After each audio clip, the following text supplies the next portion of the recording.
d'abord remercier M. Trudel qui m'a invité. Il m'a invité pour venir vous parler des réussites des centres. Oups, ça ne fonctionne pas très bien. Ça va?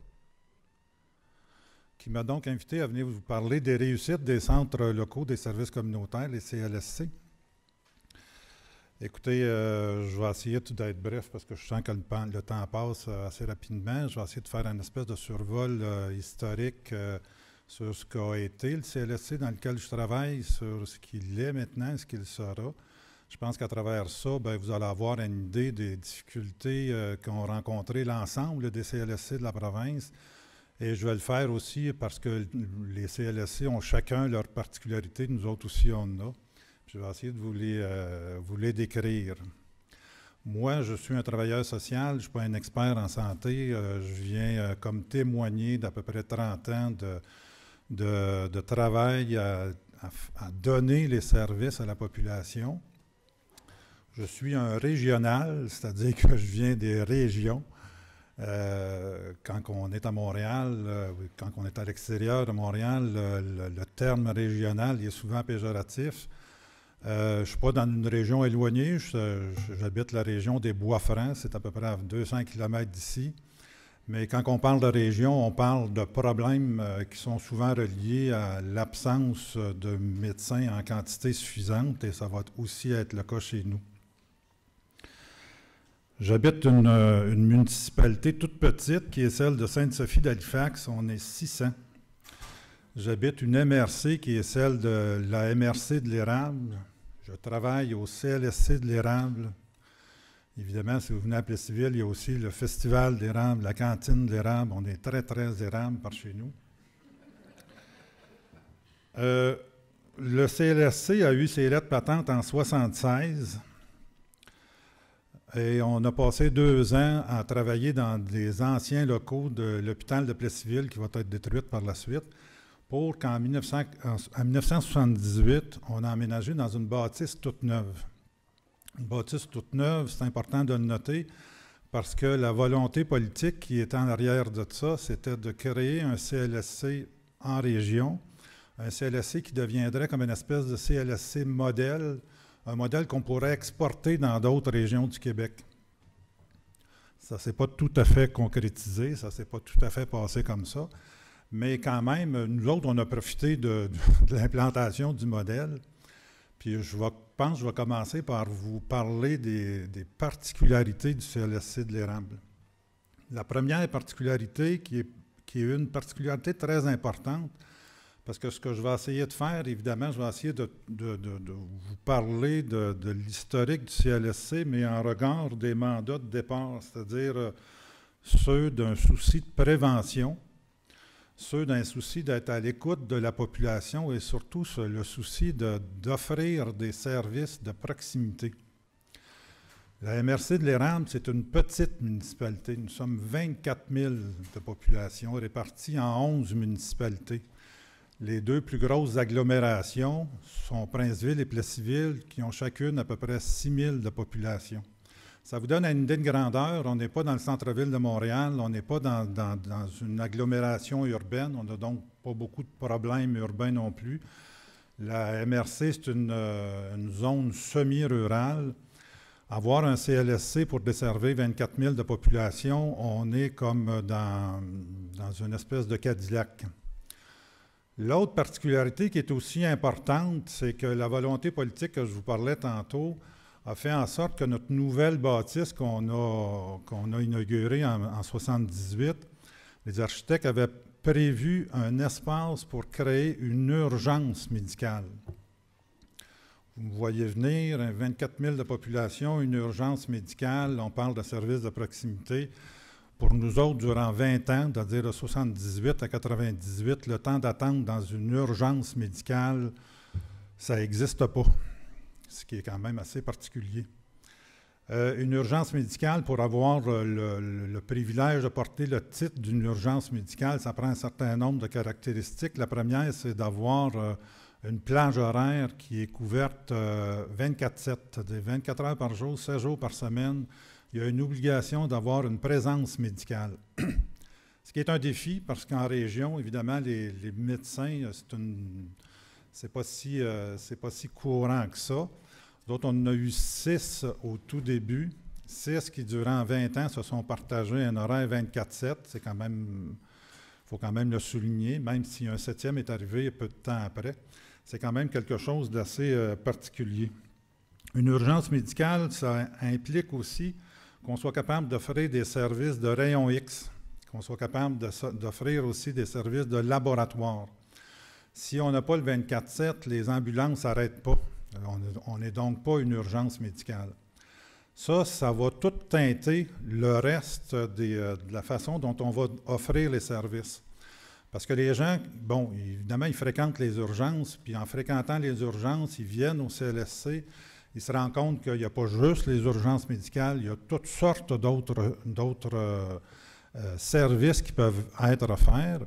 Et si les médecins, qui étaient 6 au début, qui ont été 7 un petit peu par la suite, ont fait œuvre de pionnier pour être capable de porter à bout de bras une urgence médicale durant 20 ans, ce n'est pas les seuls professionnels qui ont été capables de faire ça. Je parlais, avant de m'en venir ici, à la nutritionniste qui était là en 78 et qui me racontait un peu comment son département, parce que c'est devenu un département avec quand même plusieurs nutritionnistes, comment son département s'est développé et comment aujourd'hui, au CLSC de l'Érable, entre autres, la nutrition est souvent citée au niveau du gavage des petits bébés, au niveau comment on appelle ça, des suites à donner, par exemple, à ceux qui ont des problèmes de diabète, etc. On est cité en exemple là-dedans. Je pense aussi aux organisateurs communautaires, parce que quand on disait tantôt qu'il fallait être à l'écoute de la population, en 1978, ces gens-là ont participé avec des comités de citoyens à la création et au fonctionnement de toutes sortes de services, dont celui d'une garderie, d'une agence de garde. Ils ont été capables aussi, encore avec la collaboration des citoyens, je me souviens, j'ai participé à ça, à être capable de mettre sur pied un réseau de prévention suicide qui est encore là aujourd'hui, qui fait un excellent travail au niveau régional, avec comme base la ville de Plessisville. Avec d'autres, on parlait des organisateurs communautaires, des nutritionnistes, mais évidemment, il y a eu les intervenants sociaux, les travailleurs sociaux, qui ont été capables d'offrir des services de première ligne au niveau de l'enfance, au niveau de la petite enfance, au niveau adulte. Et depuis quelques années, on a un département de santé mentale qui a été un des premiers départements de santé mentale qui a œuvré dans CLSC. Bien, là aussi, je pense qu'on est capable de donner des services de proximité, de qualité et des services qui sont rapides. La notion de liste d'attente chez nous, c'est une notion qui est nouvelle. J'en parlerai un peu tantôt avec la fusion des établissements. Une des premières conséquences de la fusion des établissements, ça a été la création des listes d'attente. On en reparlera tantôt. Donc, il n'y a pas juste les médecins, il y a l'ensemble des professionnels qui ont fait le travail et qui fait qu'aujourd'hui, le CLSC, ça reste la porte d'entrée très accessible au niveau médical puis au niveau social. Je suis conscient que, bon, c'est à hauteur variable d'un CLSC à l'autre, mais chez nous, on a voulu en faire un modèle pour l'exportation dans d'autres régions, ça ne s'est pas fait. Mais nous autres, on en profite. On en profite grandement. On est fort heureux qu'encore aujourd'hui, on soit capable d'avoir accès rapidement à des services. Je vous disais tantôt que l'urgence médicale a œuvré durant 20 ans, donc de 1978 à 1998. En 1998, on a perdu le statut d'urgence sociale pour avoir celui de clinique externe. C'était devenu fort difficile pour les médecins, après 20 ans, de garder le rythme parce que l'équipe médicale n'a pas été renouvelée. On est toujours en recrutement dans les régions. Et c'est assez difficile, finalement, d'avoir les ressources médicales pour poursuivre ce qu'on avait entrepris. Donc, depuis 1998, on n'offre plus le service d'urgence, on offre le service de clinique externe. En clair, ça veut dire que les ambulances n'arrêtent plus chez nous. En clair, c'est que le 24/7 n'existe plus. En clair, ça veut dire qu'à partir de 1998, l'urgence a fermé à minuit. Et depuis ce temps-là, bon, il y a eu une régression, j'oserais dire. On fermait à minuit, on a fermé à 11 h, 10 h, 8 h, 6 h. Aujourd'hui, on est rendu avec une clinique externe qui est ouverte 5 jours semaine et non plus 7, et de 8 h le matin à 5 h le soir. On descend toujours 24 000 de population, je me plais à le répéter, parce qu'avec la fusion, bon, évidemment, on a accès à un hôpital maintenant, un hôpital régional qui est aux prises avec les mêmes problèmes que les hôpitaux urbains, c'est-à-dire avec des temps d'attente quand même assez importants. Alors que chez nous, même si on est un peu vampirisé, j'oserais dire, par les MRC voisines, parce que ça marche quand même relativement bien, bien, le temps d'attente aujourd'hui, c'est assez rare que ça dépasse 1h30, 2 heures. Ce qui est en soi assez exceptionnel, on s'en doute. Je vais vous parler vite, parce que, bon, j'imagine que tout le monde est un peu pressé d'aller à la pause. Je vais vous parler vite des GMF. Les GMF, les groupes de médecine familiale, sont implantés depuis 10 ans, depuis novembre 2003. Les GMF, chez nous, ça n'a pas changé énormément la façon dont les services médicaux sont donnés, pour la bonne raison qu'on est toujours avec le même nombre de médecins. Même si on est en recrutement, on reste avec une base de entre 7 et 10 médecins depuis la création du CLSC, ce qui est fort peu. Ce qui a changé, par contre, avec la création des GMF, c'est que la clinique médicale de Plessisville a accès maintenant aux professionnels du CLSC, en particulier aux infirmières. Aujourd'hui, 10 ans plus tard, on a 2 infirmières en poste permanent dans les GMF, 2 infirmières qui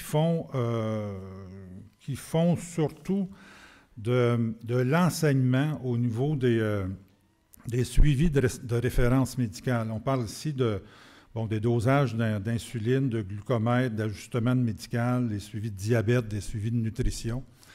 C'est pas anodin de dire ça parce que, bon, d'abord, les infirmières qui rencontrent les patients à longueur de journée dans les GMF, ce sont des patients qui ne se présentent pas à l'urgence. Ça a donc comme premier constat, comme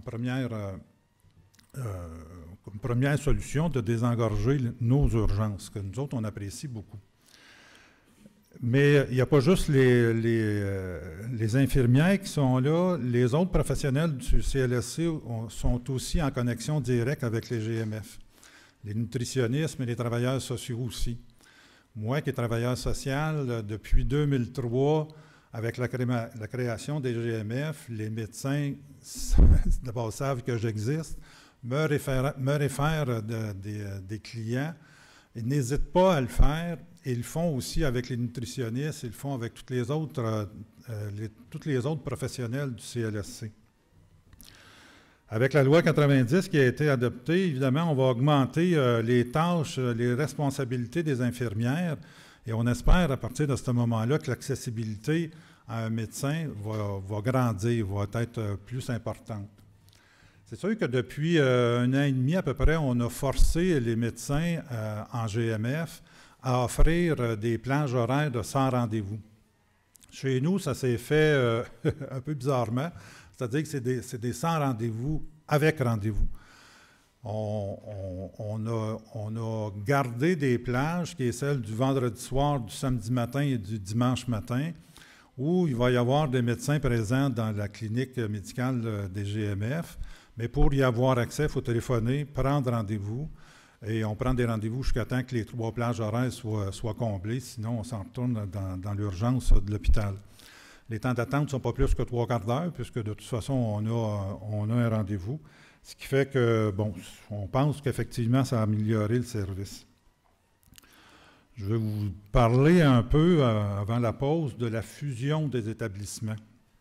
La fusion des établissements, on est en 2004. Chez nous, ça veut dire qu'il y a notre MRC, 24 000 de population, MRC de l'Érable, a été fusionné avec le territoire de la MRC d'Arthabasca. Pour les gens qui connaissent la géographie du Québec, la MRC d'Arthabasca, le chef-lieu, c'est Victoriaville. La MRC d'Arthabasca est 3 fois plus grosse que la nôtre, 75 000 personnes, nous 24. Donc maintenant, le Centre de santé et des services sociaux d'Arthabasca-Érable dessert 100 000 de population. Qu'est-ce que ça a fait au niveau du CLSC? Parce qu'il y a eu des changements structuraux. Ces changements structuraux-là ont eu des répercussions importantes tout de suite au début. Le premier changement, c'est que le CLSC de l'Érable avait une tendance, qu'on s'explique mal, à faire des surplus budgétaires. On les a contestés souvent auprès de notre DG, mais bon, il y avait comme dans sa tête de bien gérer et ça finissait avec des surplus budgétaires qui ont formé une espèce de bas de laine sur lequel on comptait pour les prochaines années pour développer les services.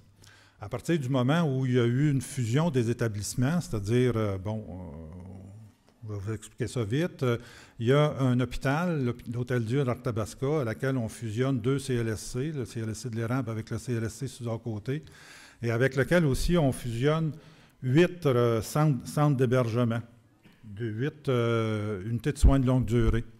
Tout ça pour former les centres de santé des services sociaux. Donc, la première répercussion, ça a été que notre bas de laine est parti. Il a été épongé, le déficit de l'hôpital. La deuxième conséquence de ça, ça a été qu'on a perdu notre direction générale. On a perdu aussi notre conseil d'administration. Maintenant, tout le centre de santé est régi par un seul conseil d'administration avec un seul directeur général. Ce qui fait que le CLSC de l'Érable n'a plus la direction unique qu'elle a toujours eue, et donc un peu tributaire de décisions qui se prennent ailleurs que dans sa bâtisse, ailleurs que sur son territoire.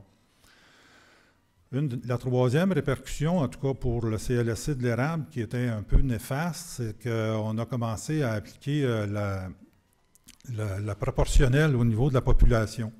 On était 25 000, on est rendu 100 000. On avait des effectifs dans chacun des CLSC qui étaient assez comparables, à peu de choses près. Maintenant, les effectifs doivent donner les services pour 100 000 de population, ce qui fait qu'on a vidé dans une assez large mesure le personnel du CLSC de l'Érable pour l'envoyer dans l'autre MRC. Avec le temps, donc, on est devenu un peu une succursale, j'oserais dire, du C3S. Et le mode de fonctionnement quotidien a aussi changé. Parce qu'avant ça, toutes les décisions étaient prises, toutes les orientations étaient prises par le CLSC. Maintenant, les décisions sont prises ailleurs.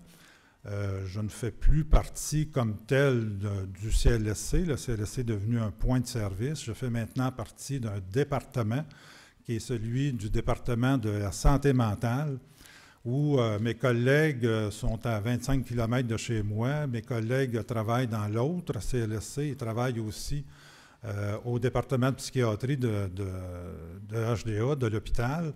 Ça change passablement les pratiques. Ça n'enlève pas, je dirais, la qualité des soins, mais ça change un peu la façon de les donner. Je vous disais tantôt que nous autres, on n'a jamais, au CLSC de l'Érable, on n'a jamais été confrontés à du temps d'attente, on n'a jamais été confrontés à des listes d'attente. Maintenant, on gère des listes d'attente. Pour conclure rapidement, oui, ça va. Pour conclure rapidement, je pense que l'âge d'or des CLSC, bon, fait partie un peu de notre passé, mais ce n'est pas parce que la structure a changé que l'offre de services à rapetisser. Je pense que ce n'est pas vrai. Je pense que le panier de services a augmenté avec les années. On offre ces services-là maintenant de façon différente, mais on constate que les services sont effectivement donnés et continuent à être bien donnés. Voilà. Écoutez, je sens que le temps file. J'espère, en terminant, je vous souhaite une bonne continuation de journée. Moi, je vais retourner à ce que j'apprécie le plus, c'est-à-dire aller donner les services en CLSC. Merci.